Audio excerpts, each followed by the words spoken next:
Good morning. Welcome to Stock Market Today. It's Tuesday, January 12th, 2021. This is your host, Dan Russo, Chief Market Strategist at Chaikin Analytics. Find me on Twitter at @DanRusso_CMT. Stock Market Today brought to you today and every day by Chaikin Analytics. Head over to chaikinanalytics.com/today. Sign up for a free email. I get a lot of the content from this show, daily stock ideas for you to consider. Hits your inbox every trading day before the market opens. So U.S. equities were lower in Wednesday's trading after major indices posted a solid start to the year in the first week last week. Comm services weighed down by social media. Consumer discretionary was weighed down by Amazon, Tesla, as well as hotels and cruise lines. Those were the two lagging sectors. Healthcare beat the tape, and energy was the best sector once again. Treasuries were mostly weaker after last week's steepening that pushed the 10-year yield past the 1% mark. Everybody talking about rising rates today. Dollar was better on the major crosses. Gold finished up 80 basis points after a huge drop last week. WTI crude was little changed at the close of trading. And as we get to the desk this morning, S&P futures are up 20 basis points after Asian markets were mixed overnight. China, Hong Kong were the best performers. Japan, solid gains. South Korea was under pressure. European markets are mixed this morning. Treasuries are mostly weaker once again. Dollar is little changed against the yen and euro. Gold is up 50 bips, and WTI crude is up 1.4%. I think you want to start getting used to the word inflation.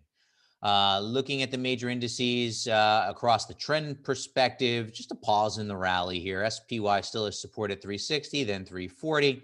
Above 340, we're playing for 413. You know the drill. The roadmap has not changed. 260 key support for the Qs.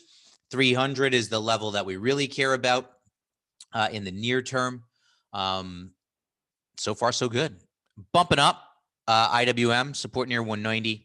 Then in the 160 to 170 range. Trend is up until proven otherwise. As I've been saying for the past few days, I really would like to say something different. I wish there was a reason to say something different, but there's not. So we're not going to. The trend is up. You want to be on the right side of it.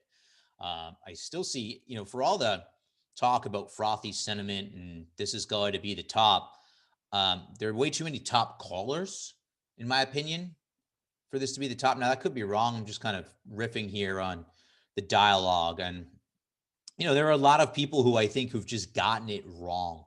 They've missed it. Their frameworks and their mental models were not where they needed to be. They got too caught up in the news of the year. And then, after they missed it, now they have to justify missing it by talking about how valuations are stretched, by talking about how it's a bubble, by talking about how only 5 stocks led the market higher, right? And, that's a complete lie, that last point. Maybe it is a bubble. Okay. Valuations are stretched. Sure, no one's going to argue with that, but who's to say they can't stretch further? And valuation's never a catalyst. You see it in things like crypto also. Plenty of people who missed it, like literally just missed it, couldn't see the chart right in front of their faces. Completely missed it, didn't believe it, so now they have to bash it. If you're on social media, quite a few people like that. I don't understand it, but the simple fact of the matter is you want those people out there because when they capitulate, when they get in, when the person who told you the entire way up that the S&P was expensive, and then, up 30% further from here, they buy, that's when you want to pay attention. Other than that, the roadmap remains in place. Let the trends dictate, and then within the framework of those trends, find what's working.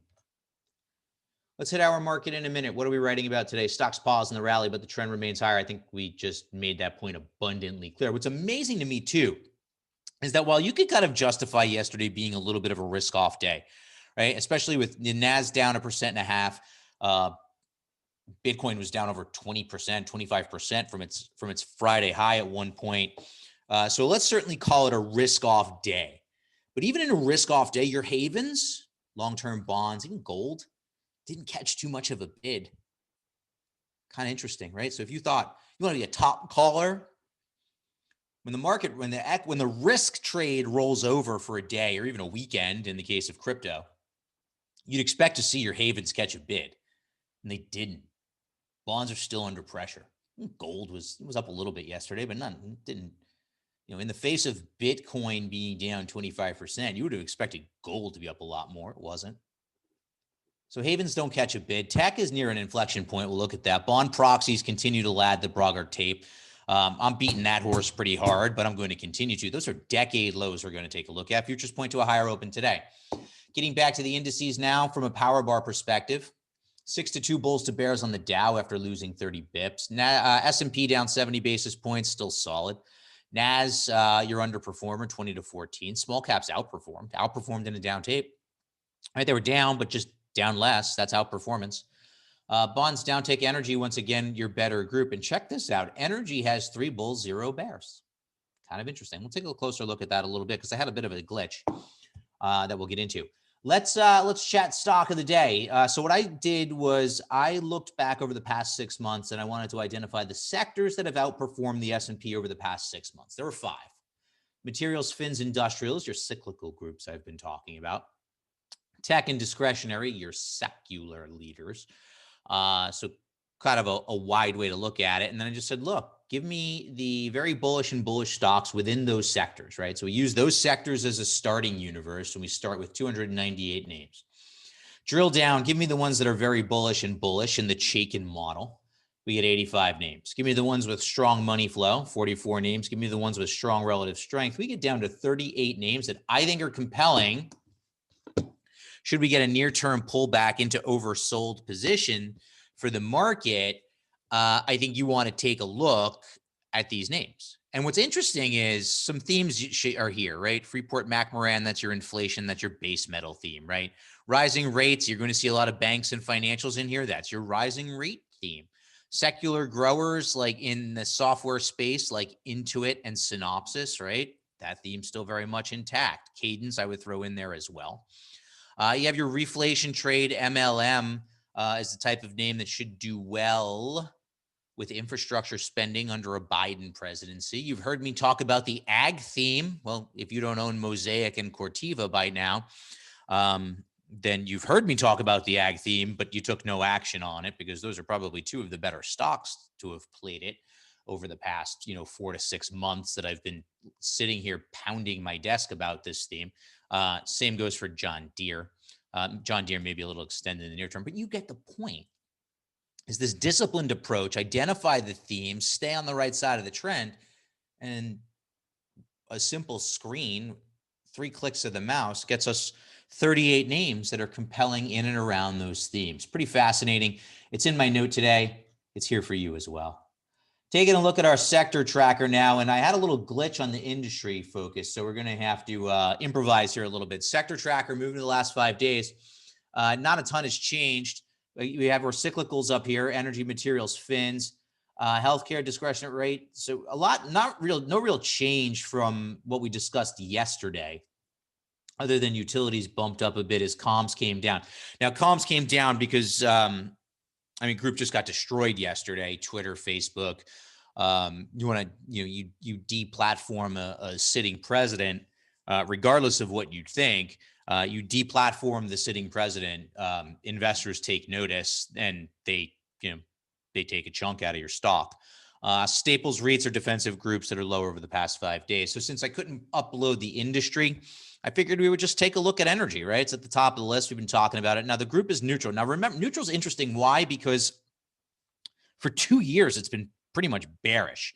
Now we're neutral and we're starting to outperform. And look at the intensity of outperformance picking up. And I would urge you to take a look at a name perhaps like Exxon Mobil, which is exhibiting a personality change, XOM. Group is exhibiting a personality change. Individual names within the group flashing a personality change as well. The trend is strong here. Had to improvise a little bit, wanted to show you a chart. This is what a potential turnaround looks like with a personality change intact. Now, instead of an industry in focus, every day in my note to clients, I highlight an ETF that I think is interesting. Whether or not it's actionable is, it's up to you. But we want to pay attention to it, maybe use it as an idea generation tool by drilling down on the holdings. And today is Hack.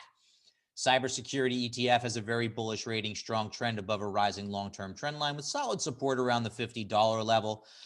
Recent personality change seeing an uptick in relative strength. Bullish stock outperforming bullish. Money flow is oversold within the context of an uptrend. That's interesting to me. If you want to drill down on Hacks Holdings and look for individual ideas, I think that makes a ton of sense. But you can kind of see the thought process here. Apologies for getting off track a little bit. I had a little bit of a glitch, couldn't load the industry. Hey, maybe this is a better way to go. I don't know. We'll check it out. Obviously, I'm on social media, so if you thought this was interesting and better than what I normally do, shoot me a message. My DMs are open. Shoot me a message. Say, hey, Dan, I really like that, and I'll continue to incorporate it. I want to give you what you want. And it's trending now. Yesterday's movers and shakers are gainers and losers in the S&P. Lilly trial for an Alzheimer's drug. Some good data points. Up 11.74%, and BIIB goes along for the ride. WBA caught 2 upgrades. Bullish stock here at Chaikin Analytics. We didn't need those upgrades to tell us. Up 5.5%. Gap 4.5% to the good. No company-specific news there. General Motors, Deutsche Bank published their auto outlook, and GM was mentioned favorably there. Loser side of the board, Twitter and Facebook, the top and bottom names here, as I referenced, the social media space, comm services, social media platforms over the weekend. The big news, they de-platformed the president. Investors didn't like that. You can make of it what you will from a social standpoint. But the simple fact of the matter is these are public companies, and the decisions that they make will have implications on their businesses and therefore their stock prices. Maybe longer term, that was a great idea. Maybe it's not. I know that the president was very active on Twitter, and a lot of people may have been on Twitter for that activity, and maybe now they're not. So Dexcom, DXCM, negative pre-announcement, takes 4.5% out of the stock. UHS presented at the JP Morgan Healthcare Conference, which I guess is virtual this year. That's normally a huge event, but virtual this year. And then DXC, no real news there. Let's dig into the charts. Tech, inflection point. There it is, folks. We've been talking about it. I've been waiting for it. We're kind of getting to it now. On a relative basis, XLK relative to the SPY. Now, I've shown this chart for a couple weeks. XLK versus SPY, consolidate, giving maybe this was just giving the 200-day some time to catch up, and we rebound. I don't know, but it'll be pretty easy to tell, right? Either we're going to rebound and then you want to start looking for ideas in big tech, or we're going to break down and you want to continue to avoid them, or, just kind of be out of the way. I think the odds favor up, largely because momentum has never really broken down. Notice that the ratio has never seen an oversold condition on the RSI. That tells us that this trend is strong and that this is probably just a consolidation within the context of a bigger picture uptrend. So you want to look for opportunities and ideas. Remember, last week we showed this chart and we highlighted the semis. This week I throw Hack back on the board. Now, remember, I added Hack earlier. It was a late change, but so you get to see Hack twice. And there it is, trading near a 52-week high as part of the software group that is at an inflection point. So I think that is fairly interesting. I want to pay attention to it. Remember, tech is much more than just Apple.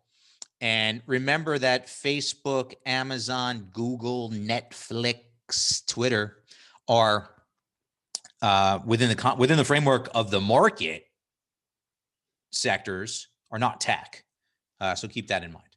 Defensives at decade, and in some cases decades, relative lows.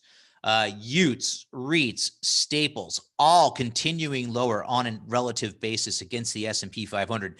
And I mean, these are 10-year charts, right? So we're at a minimum trading at 10-year lows. And in some cases, like utilities, this level here for Utes lines up with levels last seen in 2000. Make of that what you will. The doomsayers will tell you, well, you remember what happened in 2000, the internet bubble burst, and it made sense for utilities to start to rally from there. And maybe that's the case now. I don't know, but I'm not going to guess at it. The trend is still up. Defensive areas are underperforming. No bid for the havens. Here are treasuries and gold. That's going to wrap us up. Have a great Tuesday, everyone. Take us for a test drive.